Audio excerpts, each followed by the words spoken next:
Bonjour et bienvenue sur Libère-toi, le podcast dédié à ton épanouissement personnel. Je suis Aurélie, thérapeute en psychogénéalogie. Je t'invite dans ce podcast à une réflexion profonde sur la libération de tes schémas répétitifs et la guérison des traumas relationnels passés. Spécialisée dans la compréhension de la blessure d'abandon, nous mettrons ensemble particulièrement l'accent sur la dépendance affective. Tu es maintenant connecté à Libère-toi, le podcast où nous explorerons ensemble des thématiques qui peuvent bloquer ton épanouissement. Ici, je te propose de parler de manière authentique et accessible de sujets du quotidien pour éclairer nos chemins. Au fil des épisodes, nous explorerons divers aspects de nos vies, partagerons des histoires inspirantes et je mettrai à ta disposition des outils pratiques pour t'aider à cheminer vers ta véritable essence, à ton propre rythme et en résonance avec qui tu es. Prépare-toi à plonger avec moi dans ce voyage captivant de la découverte de soi. Bienvenue sur Libère-toi. Bonjour à tous, je suis Aurélie, thérapeute en psychogénéalogie et j'accompagne plus spécifiquement les personnes qui souffrent d'une blessure d'abandon. Je suis ravie de te retrouver dans ce premier épisode de podcast. Alors pour les personnes qui ne me connaissent pas, j'ai déjà une chaîne YouTube. C'est ça qui m'a plus particulièrement plu avec le fait de pouvoir discuter avec toi. Et puis je suis également sur les réseaux sociaux. C'est avec grand plaisir que je crée ce podcast Libère-toi. C'est vraiment un espace que je souhaite dédié à l'épanouissement personnel. Aujourd'hui, je souhaite te partager un peu plus de qui je suis et de pourquoi je mets en place ce podcast et surtout à quoi tu pourras t'attendre en m'écoutant sur cette nouvelle plateforme. Alors, en tant que thérapeute spécialisée dans la compréhension de la blessure d'abandon, j'ai décidé de créer cet espace pour explorer avec toi les possibilités de libération de schémas répétitifs et de traumas relationnels passés. C'est vraiment des thématiques qui me tiennent à cœur et c'est pourquoi je trouve ça vraiment hyper important de pouvoir les aborder vraiment plus spécifiquement avec toi sur ce podcast. Alors on mettra plus particulièrement l'accent sur la dépendance affective et je t'expliquerai juste après ce que représente ce terme, ce qu'il peut bien vouloir dire et surtout comment il se matérialise dans notre vie quotidienne. J'ai à cœur que Libère-toi ne soit pas juste un podcast. Je t'invite vraiment à le voir comme un compagnon de voyage dans ton cheminement vers une vie plus épanouissante. L'objectif sera toujours bien de s'apporter de la lumière sur nos chemins. Donc ça, c'est vraiment l'objectif que je souhaite mettre en place dans ce podcast. Je le ferai à partir de mon expérience de vie, que ce soit mon expérience personnelle ou mon expérience professionnelle. Et donc, il ne s'agit absolument pas de t'apporter une vérité absolue, mais c'est vraiment bien une possibilité d'ouverture vers un nouveau champ des possibles. Alors, il semble qu'une présentation personnelle soit appropriée pour un premier épisode de podcast. Alors, c'est parti. Je m'appelle Aurélie Doyen et je suis belge. Je suis Gémeaux et j'entame ma 35e année en 2024. Je suis assistante sociale de formation et j'ai exercé dans le domaine de la santé mentale pendant plusieurs années dans un hôpital psychiatrique en tant que chef de service. Alors j'ai eu ce qu'on pourrait appeler le déclic des 30 ans. Il s'apparente pour moi à la découverte de la psychogénéalogie, à un changement profond de mes croyances, un changement profond de mes relations également et tout ce qui va avec. C'est vraiment pour moi un aller sans retour vers la découverte de moi-même. J'accompagne d'ailleurs depuis lors en tant que thérapeute. Avant cela, je pense maintenant pouvoir dire que j'ai eu une vie assez tumultueuse, qui était remplie de deuil, de secrets, de faux semblants. J'ai porté pendant longtemps un masque qui m'a plutôt desservi. Je ne regrette absolument pas cette première partie de vie qui fait de moi qui je suis aujourd'hui. Et je remercie la Aurélie du passé qui m'a menée sur ce merveilleux chemin de vie. Et puis, il s'est quand même passé pas mal de belles choses pendant ces 30 premières années et donc on va quand même les garder avec soi. Il faut aussi que tu saches que j'ai un frère jumeau qui est décédé intra-utérin. Il s'appelle Steve et je parle souvent de lui. Alors autant que tu fasses tout de suite sa connaissance. Mes parents nous ont eus après 12 ans de mariage et donc on est vraiment arrivés comme deux petits miracles. Si ce n'est que mon frère a décidé de rejoindre les étoiles à notre 5e mois de grossesse. Alors je te parlerai probablement de cet épisode de vie dans un épisode spécifique de podcast parce que c'est vraiment quelque chose qui a eu un gros impact sur moi, un gros impact sur ma famille et un gros impact sur comment j'ai vécu mes relations jusqu'à présent.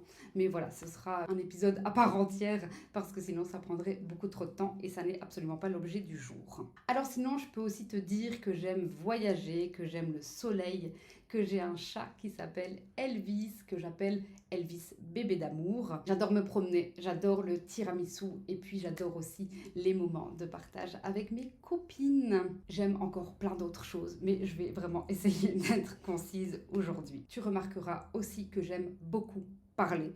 Donc voilà, je pourrais parler pendant des heures de moi, de tout ce que j'aime, des choses de la vie, mais je vais essayer d'être concise aujourd'hui. Et d'ailleurs, j'ai assez parlé de moi. Je te propose maintenant de t'expliquer plus particulièrement ce qu'on entend par dépendance affective et blessure d'abandon. Alors, la dépendance affective, c'est un état émotionnel et psychologique qui est caractérisé par un besoin excessif d'attention, d'affection et de validation de la part des autres, souvent au détriment de sa propre autonomie émotionnelle. Les personnes qui souffrent de dépendance affective ont tendance à baser leur estime de soi sur la manière dont elles sont perçues par les autres, et en particulier dans le contexte de leurs relations interpersonnelles. Alors c'est une très belle définition que je viens de te donner, mais je n'aime pas trop les étiquettes et les cases, et donc ce que je te propose, et c'est ce que je te proposerai dans tous les épisodes, c'est vraiment te donner quelques caractéristiques plus spécifiques, mais absolument pas exhaustives, pour qu'on puisse s'y retrouver un peu mieux. Alors la dépendance affective, ça peut être quand on ressent un besoin d'approbation de l'extérieur. On a besoin d'être validé par les gens qu'on aime, mais aussi parfois par des gens qui sont extérieurs à nous. Et quand ça se passe, quand on obtient cette approbation, eh bien on se sent plus en sécurité. Et on peut également se sentir valorisé. Et donc, pour te donner un exemple, ça peut être quand on réalise quelque chose et on a vraiment envie que l'autre le voit, que l'autre le remarque et surtout qu'il nous le fasse savoir en positif, bien entendu. Alors, ça peut aussi être la peur de l'abandon. Et cette peur, eh bien, elle amène parfois à des comportements qui nous dépassent. Je te donne un exemple personnel qui a été très très révélateur me concernant.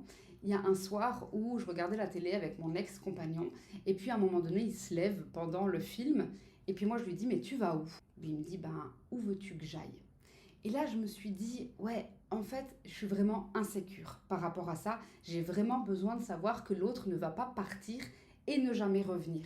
Et donc, c'est vraiment des comportements qu'on peut mettre en place quand on a cette blessure d'abandon et qu'on a une dépendance affective qui est a priori irrationnelle. On ne comprend pas pourquoi, ça nous dépasse et on a besoin de savoir que l'autre va rester. Et donc, on peut parfois avoir ce genre de comportement, ce genre de phrase type, le « où vas-tu ?» c'est vraiment pour moi une phrase type. Alors, bien sûr, aujourd'hui, j'ai appris à le travailler et c'est plus ce genre de phrase que je dis, mais je vais vraiment te donner plein de petits exemples pour que tu puisses te dire « ah oui, tiens, ça, c'est quelque chose que je fais en fait et je m'en rendais pas compte » et comme ça, on va vraiment pouvoir évoluer ensemble.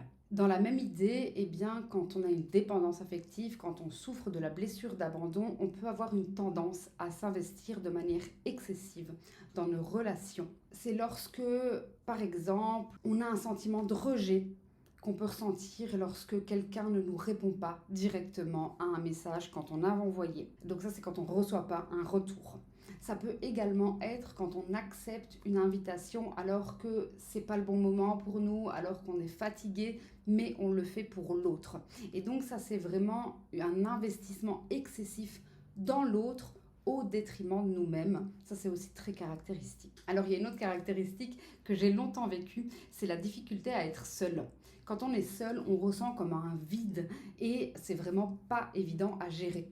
Alors moi, personnellement, j'avais mis en place une stratégie infaillible, c'est que je remplissais mon agenda. J'étais tout le temps overbookée, il n'y avait pas de possibilité d'imprévu et donc j'étais sûre de ne jamais être toute seule. Alors c'est absolument pas quelque chose, bien entendu, que je te conseille parce qu'en fait finalement on ne fait que répéter le schéma et c'est assez épuisant au final. Je vais encore te donner 2 caractéristiques, mais tu verras au fur et à mesure des épisodes eh bien qu'il y en a bien davantage. C'est vraiment pour te donner des orientations. Quand on a cette blessure d'abandon, on a un sens du sacrifice qui est important, on ne reconnaît pas ses propres limites, on ne se respecte pas. C'est un peu l'exemple que je te donnais dans le fait d'accepter une invitation sans se prendre en compte, mais bien sûr ça peut aller bien au-delà, le sens du sacrifice. Et puis pour terminer, sans qu'on s'en rende compte, bien entendu, c'est souvent très inconscient comme comportement, eh bien on maintient des relations qui ne nous conviennent pas et ça peut même aller jusqu'à maintenir des relations qui nous font du mal, qui nous font souffrir. Et là, c'est ce qu'on appelle du coup un schéma répétitif. On maintient, on continue le relationnel par peur d'être rejeté, par peur d'être abandonné, par peur de se sentir seul. Bref, tout ça, ça nous parle bien d'amour. Derrière tout ça, c'est vraiment l'amour, c'est l'amour de soi.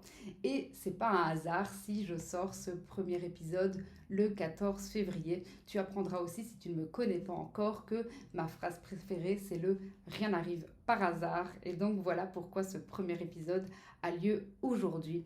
Parce que l'amour de soi est pour moi la plus belle opportunité face à ces comportements et ces ressentis. Je vais bien entendu te donner des conseils pratiques à mettre en place au fur et à mesure des épisodes pour cheminer vers cela. Et sache que tu peux dès à présent télécharger gratuitement un module qui reprend divers exercices pratiques et des conseils pour démarrer ce chemin, pour démarrer cette aventure. Et donc je te mets en description le lien pour accéder gratuitement à ce module que je t'ai préparé. Alors il est quand même important pour moi de te dire que la dépendance affective, elle peut avoir des origines diverses. Elles sont souvent enracinées dans des expériences relationnelles du passé, dans des traumatismes, dans des schémas familiaux. La prise de conscience de ces comportements, c'est important, mais ça ne nous permet pas tout le temps de créer du changement, ça ne nous permet pas tout le temps d'évoluer.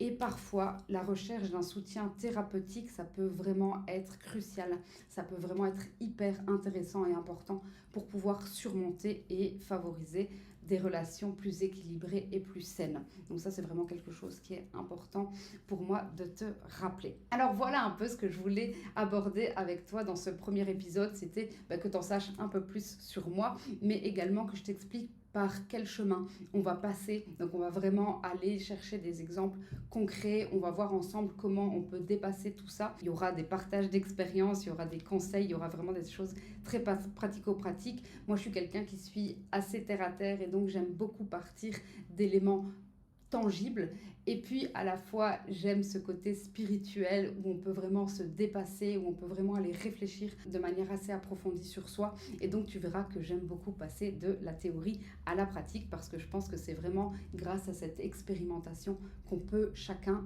évoluer. Alors même si c'est une évolution personnelle, je pense que quand on la partage, ça donne une autre dimension.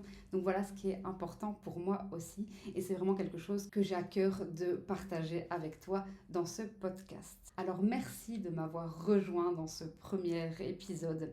Les futurs épisodes, ils seront conçus vraiment pour te permettre de faire une pause avec des éléments qui t'amèneront à la réflexion et à la transformation. Bienvenue donc sur ce podcast, bienvenue sur Libère-toi. Si tu as des questions, si tu as des sujets que tu aimerais voir abordés ici ou même des témoignages à partager, eh bien n'hésite pas à me contacter. Je vais te mettre dans la description les différents endroits où tu peux me retrouver. N'oublie pas encore que tu peux télécharger gratuitement le module que je t'ai préparé pour débuter cette aventure ensemble. Je te remercie encore d'avoir été là aujourd'hui et je te dis à très bientôt pour un prochain épisode.